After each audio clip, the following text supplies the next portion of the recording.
Hola, muy buenos días, ¿cómo están? Espero que estén muy bien. Hoy es miércoles y ya estamos en la semana 21 de Ciencias Sociales y vamos a estudiar los espacios urbanos en América Latina y en Argentina. Antes de comenzar, repasemos los temas que estuvimos trabajando. Vimos la población, las dinámicas de la población, que eran su crecimiento natural o vegetativo, y el saldo migratorio. Dentro de los movimientos migratorios vimos las causas y cómo fue la cronología de las migraciones en Argentina. Recuerdan que hicimos un cuadro. Luego trabajamos sobre la distribución de la población y el concepto de densidad poblacional.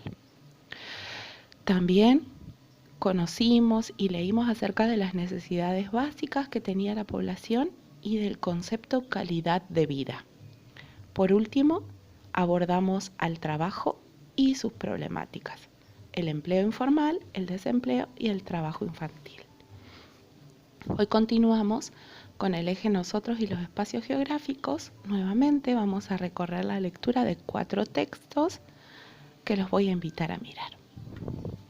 Bien, los primeros 2 que vamos a leer son los de las páginas 78 y 79 y hablan sobre las características de los espacios urbanos y las funciones de las ciudades. A ver qué nos dicen estos textos.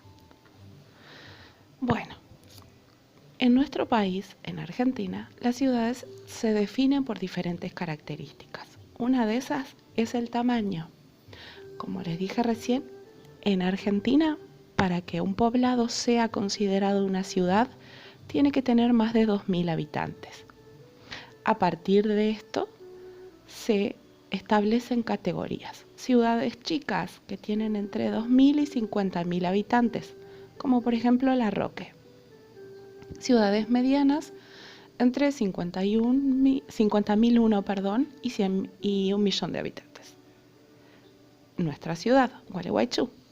Ciudades grandes con más de 1 millón de habitantes. Tenemos a Buenos Aires, tenemos a Córdoba y también la tenemos a Rosario en esa categoría. Y por último, megaciudades que tienen más de 10 millones de habitantes. En Argentina no hay una megaciudad. Esta es una imagen de Sao Paulo, en Brasil. Esa sí es una megaciudad. Viven más de 10 millones de personas. Bien, ¿qué nos cuenta también el texto? Que en las ciudades predominan aquellas actividades económicas a las que llamamos secundarias y terciarias. Es decir, las que producen bienes, que son las secundarias, y las que brindan servicios. Y acá tenemos imágenes de ese abanico de actividades económicas. También nos habla sobre las funciones de las ciudades. La función de una ciudad está determinada por las actividades que se realizan en ella. Cabe aclarar que en las ciudades a veces se realizan un montón de actividades y se las nombra con la función por aquella que es más fuerte o que le brinda más ingresos. Tenemos ciudades, por ejemplo, comerciales. Hay una imagen arriba de la peatonal de la calle Florida en Buenos Aires. Buenos Aires es una ciudad comercial. Ciudades administrativas, donde lo que predominan son las oficinas de las administraciones centrales de los gobiernos. Y para ilustrar esto les puse una foto de Paraná, de nuestra casa de gobierno. Las capitales de ciudades se definen por eso. Todos los trámites y los organismos del Estado más importantes se encuentran en estas ciudades administrativas. Ciudades portuarias, que se destacan por la gran actividad que tienen los puertos fluviales, de río o marinos. En este caso, la imagen que ustedes ven es la del puerto de Quequén, en la provincia de Buenos Aires, que sus aguas pertenecen al mar Argentino. Ciudades universitarias, donde viven o emigran gran cantidad de jóvenes a estudiar. Un ejemplo de ciudad universitaria es la ciudad de La Plata, capital de Buenos Aires, de la provincia de Buenos Aires, y la imagen que ustedes ven es de la Universidad Nacional de La Plata. Otras funciones de las ciudades pueden ser turísticas. Nuestra ciudad es una ciudad turística y la imagen que ustedes ven acá es de San Carlos de Bariloche. Son aquellas ciudades donde la actividad económica más importante es el turismo. Por último, tenemos las ciudades industriales, que se destacan por la presencia de grandes fábricas o industrias. Un ejemplo de esto es la ciudad de Campana, en la provincia de Buenos Aires. Están muchas fábricas de automotrices. La imagen que ustedes ven es de la fábrica Honda.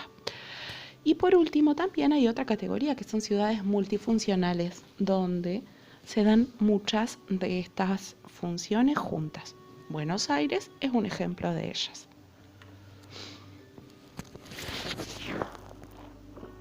Bien, vamos ahora con las actividades industriales urbanas, que son estos dos textos que vamos a leer, los de las páginas 82 y 83. ¿Qué nos cuenta? Y acá vamos a hacer un poquito de historia. Las primeras industrias en América Latina fueron molinos harineros, saladeros de carne y luego los frigoríficos. Ustedes ven una imagen de la empresa Molinos Río de la Plata en lo que es actualmente Puerto Madero en Buenos Aires. Saladero de carne. ¿Recuerdan cuando fuimos a visitar el Palacio San José? Urquiza tenía saladeros de carne. La carne se ponía a secar, se salaba y se exportaba ese tipo de comida. Cuando las innovaciones tecnológicas se fueron dando y permitieron el transporte de la carne refrigerada, se instalaron los frigoríficos y varios de ellos en Buenos Aires conformaron las primeras industrias en el país. En ese momento, los productos que se elaboraban en estas tres industrias se destinaban principalmente a exportar, es decir, a vender al exterior del país. Sigamos adelante. Sustitución de importaciones. En el año 1929 hubo una gran crisis económica que afectó a los Estados Unidos y a muchos países europeos. Por esa razón, esos países dejaron de producir bienes y en América Latina comenzaron a tener dificultades los países para comprar esos productos importados. Estas son imágenes de la gran crisis del 29 o la Gran Depresión o el quiebre de la bolsa en Estados Unidos, que dejó a muchísimas industrias quebradas y a muchísima gente, por supuesto, sin sus fuentes de trabajo. A nosotros nos afectó porque todo lo que comprábamos fabricado en el exterior dejó de hacerse. ¿Qué sucedió entonces en los principales países latinoamericanos? México, Brasil y Argentina instalaron fábricas que comenzaron a producir bienes, todo tipo de bienes. Este proceso que se dio en la región se llamó industrialización por sustitución de importaciones. Es decir, las industrias crecieron porque no había nada para importar de los productos que sí se necesitaban. Los bienes que se producían no eran para exportación, sino que se consumían en los mercados internos, es decir, en los países donde se fabricaban. Estas fábricas se instalaron cerca de las grandes ciudades por dos razones. La primera, porque tenían compradores ahí en las ciudades. Y segundo, porque había mano de obra para trabajar. Ustedes están viendo una imagen de la fábrica de heladeras Siam, una imagen del crecimiento de la industria aeronáutica que se dio en gran medida en Argentina y en Brasil, y el crecimiento de la compañía de teléfonos Ericsson que se dio en México. Bien, sucede que las fábricas que se instalaron cerca de las grandes ciudades, por esas dos razones, por los compradores y la mano de obra, contaban también con vías férreas, es decir, con vías de tren y rutas para transportar las mercaderías. El desarrollo industrial que se fue dando atrajo a millones de habitantes rurales, es decir, del campo, hacia las ciudades. Esos migrantes al principio llegaban solos a la ciudad a trabajar a esas fábricas nuevas que se abrieron y empleaban a muchísima gente. Luego se traían a sus familias a vivir con ellos. Se dio, recuerdan en la clase anterior también lo vimos, migración interna.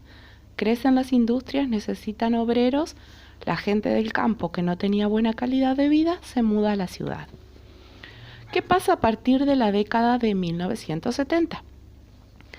Aquí empieza a desacelerarse el proceso de industrialización, es decir, a parar el crecimiento, debido a que comenzaron a ingresar del exterior productos mucho más baratos que los fabricados acá. Por esta razón, muchas fábricas cerraron y despidieron a muchos trabajadores. Esos nuevos desocupados de las fábricas buscaban otros horizontes. Empezaron a crecer el comercio, los servicios personales, el empleo informal y tenían trabajo aunque no tenían los buenos salarios que tenían en la época de la industria. Luego, si viajamos un poco más cerca en el tiempo, en la década de 1990, la industria nacional que ya estaba descendida sufre un nuevo descenso. Varias empresas estatales fueron privatizadas y se instalaron en el país muchas empresas multinacionales.